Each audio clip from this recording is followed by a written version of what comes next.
Well, hello and welcome or welcome back to Read Becca. It is time for another mid-month book bash vlog.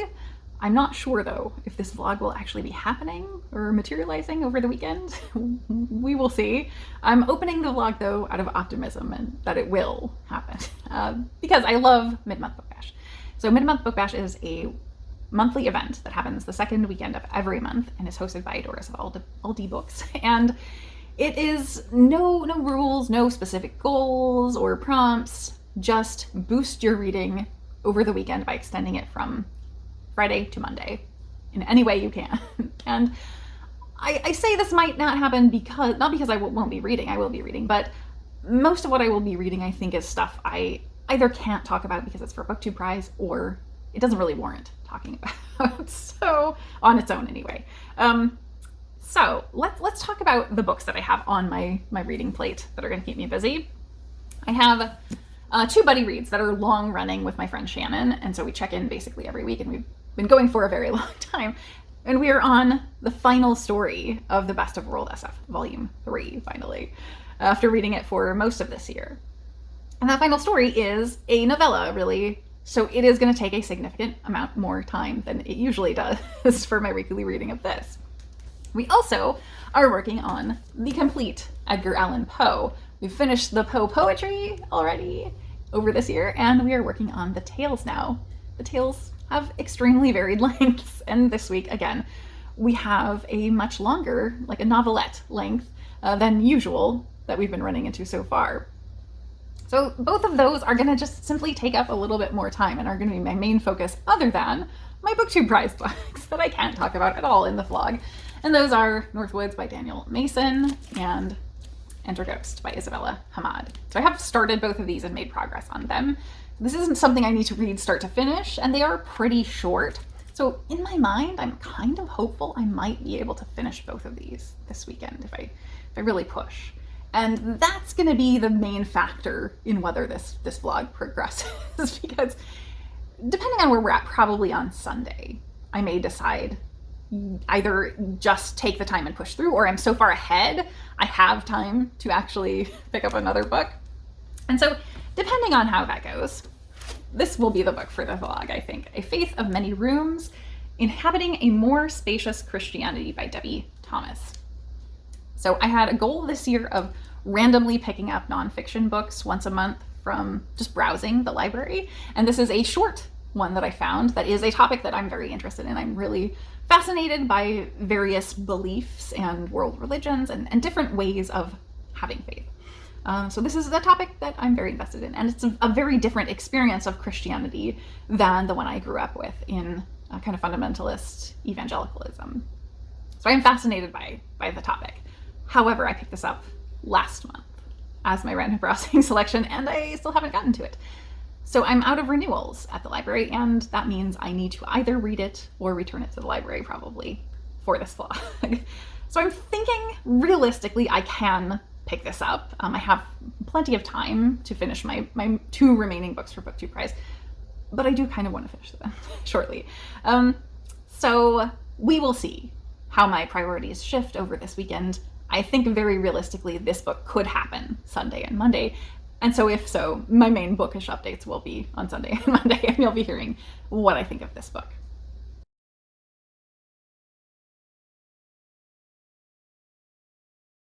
Dusty,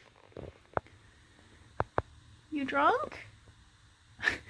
Poor guy. Poor Dusty lost almost all his teeth, and he's recovering.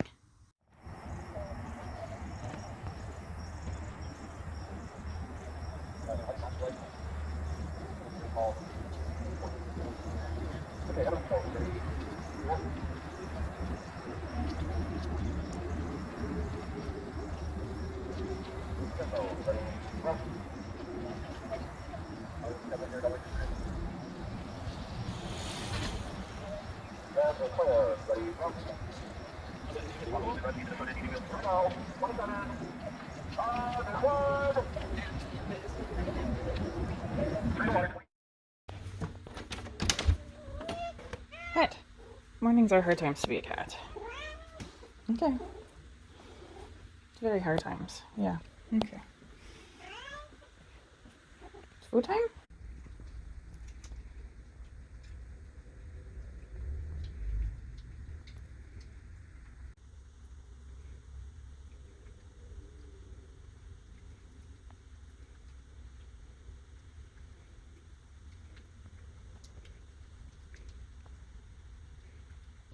I have read only the introduction so far, so not much to check in on, but I wanted to check in because this already is proving to be more interesting and different than what I had expected in kind of divergent ways, opposite directions possibly.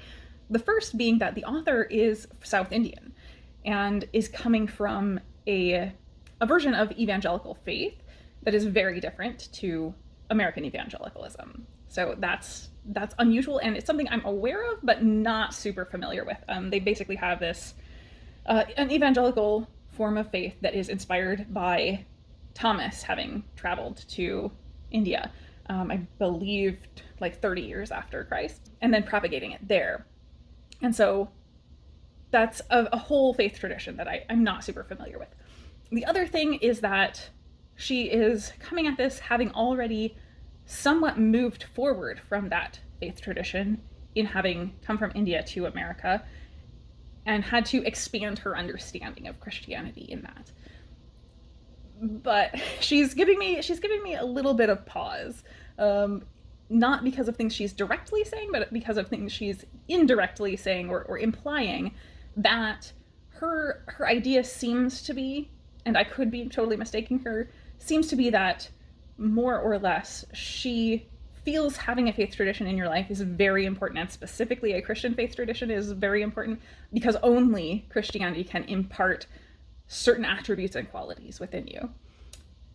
And many of those attributes and qualities are just like normal, decent human being stuff. Like, I think she may have missed the boat on that, on thinking some of these things are applicable only to Christianity. It's like when people think that if you're an atheist, you have no morals or ethics whatsoever, which is ridiculous. So anyway, I don't know yet where that's going. I'm very intrigued, though. I think this will give me a lot to think about and challenge me in either good or bad ways. I don't know.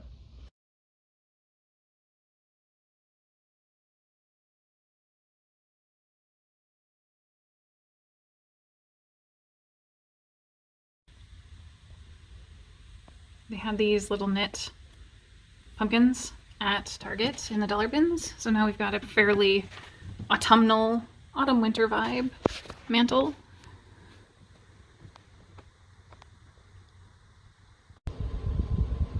Among my friends and acquaintances who aren't believers, I don't hear much in the way of arrogance when they dismiss the possibility of God's existence. I hear frustrations over religious institutions rife with hypocrisy. I hear impatience with canned language and false cheer, the Christianese that flattens life into character.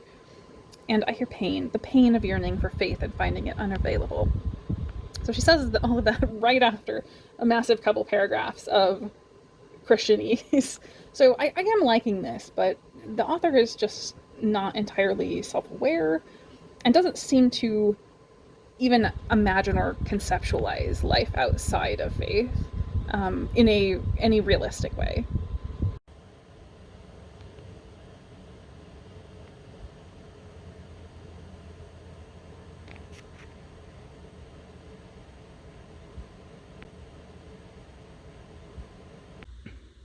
In Still, Episcopal priest Lauren Winner recounts the story she heard from a friend. When the friend was 12 years old and preparing for confirmation, she backtracked. She told her father she wasn't sure she could go through with it.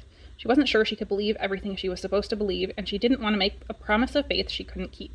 Her father responded with this: "What you promise when you're confirmed is not that you will believe this forever. What you promise when you are confirmed is that this is the story you will wrestle with forever." So that is a very almost Judaic idea. The grappling with the text is very strong in terms of Jewish theology. So that's interesting to hear that follows through to Episcopal belief. But I also kind of disagree with her conclusion of this, that is specific to faith or even to religious stories. I think that value can be found in non-religious stories just as much, just as equally. And people can and do grapple with the text outside of religious texts.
I love this bit. The Spirit weaves diversity, multivocality, and inclusiveness into the very fabric of the Church. Those of us who speak more than one language might be the best equipped to grasp the import of this divine declaration, this miraculous weaving. We understand intuitively that a language holds far more than the sum of its grammar, vocabulary, and syntax. Languages carry the full weight of their respective cultures, histories, psychologies, and spiritualities. To speak one language as opposed to another is to orient oneself differently in the world, to see differently, hear differently, process and punctuate reality differently. There's no such thing as a perfect translation. So I love that. It also reminds me of something else that I have read, which is from Rob Bell's Love Wins. A couple observations about the prophet's promises regarding life in the age to come. First, they spoke about all the nations. That's everybody. That's all those different skin colors, languages, dialects, and accents, all those kinds of food and music, all those customs, habits, patterns, clothing, tradition, and ways of celebrating. Multi-ethnic, multi-sensory, multi-everything. That's an extraordinarily complex, interconnected, and diverse reality. A reality in which individual identities aren't lost or repressed, but embraced and celebrated. An expansive unity that goes beyond and yet fully embraces staggering levels of diversity. A racist would be miserable in the world to come. So again, I think I like the way Rob expresses it a lot better, because when we go back to Thomas here, the comment, there's no such thing as a perfect translation. I can't get over that, because there has to be, if it is the infallible word of God. It has to be perfectly translated. Otherwise, you're placing a limitation on God within language to get across the perfect message. And so again, I'm not quite agreeing with her, but also she is taking a more conceptual stance than a literal stance, and I have trouble getting over that literal stance, because I just don't see the elevation of one story over any other story if it isn't literal and the perfect word of God.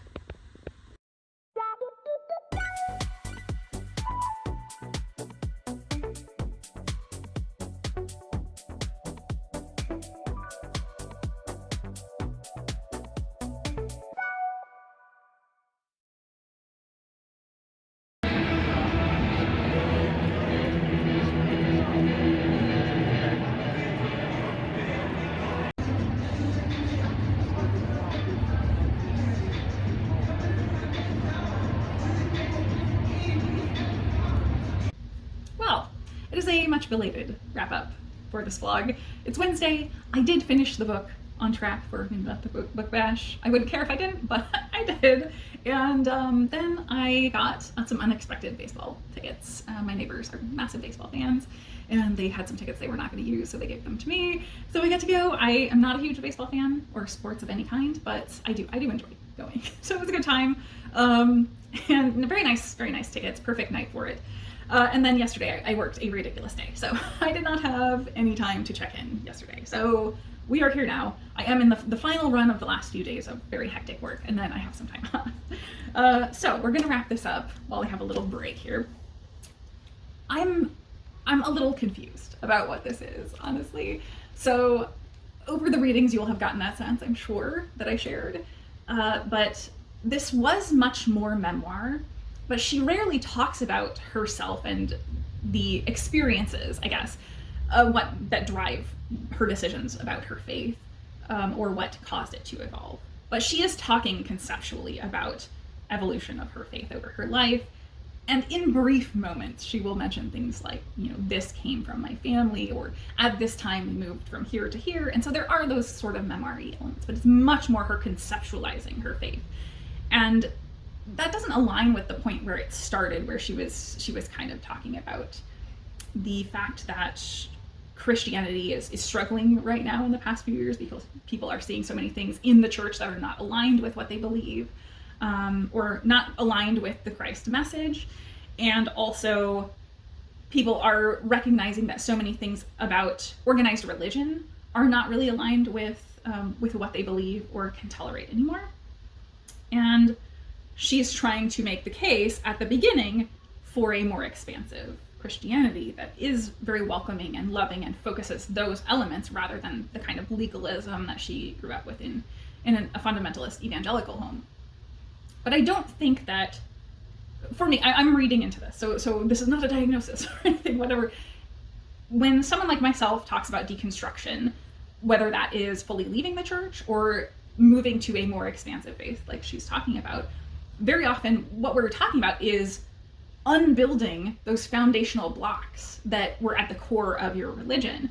And it doesn't seem like she's fully done that. There were multiple points where things she's saying feel very in conflict because it's still holding on to a lot of her experience. And I do feel she has such a limited experience that she's not aware of even throughout this, because she has been in such a legalistic, Christian, isolated worldview and life experience. She talks at the very beginning about something that I just was a little baffled by, really. So there's much to love about the faith tradition I come from. To this day, I'm grateful to evangelicalism in both of the cultural guises it took for me, for shaping my deepest loves, hopes, desires, and priorities. If I learned anything growing up, it is that the spiritual life matters, and matters profoundly.